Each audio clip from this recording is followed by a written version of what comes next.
नमस्कार मंडळी. समजा आपल्याला एका महत्त्वाच्या कामासाठी गावाला जायचंय आणि बस सकाळी ठीक 7 वाजता आहे. आपण जर 7:15 ला बस स्थानकावर पोहोचलो, तर काय होईल? बस निघून गेलेली असेल. पुढची बस कधी येईल याची गॅरंटी नाही. त्यामुळे गावाला पोहोचायला खूप उशीर होईल आणि आपल्या महत्त्वाच्या कामाचा बोजवारा उडेल. हेच गणित आपल्या खरीपाच्या पेरणीला लागू होतं. कसं? पेरणीला उशीर झाला की कीड आणि रोगांचा प्रादुर्भाव जास्त. कारण हंगामाचं चक्र बिघडतं. फुलोरा उशिरा येतो, उत्पादन घटतं. उशिरा पेरणी बरोबर कमी उत्पादन हा नियम आहे. आपल्या पिकाची पेरणी आपल्याला कधीपर्यंत करायची आहे याची माहिती स्क्रीनवर पहा.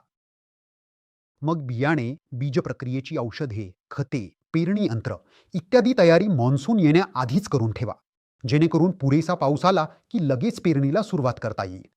मंडळी, वेळ गेली की खेळ झाला म्हणून समजा.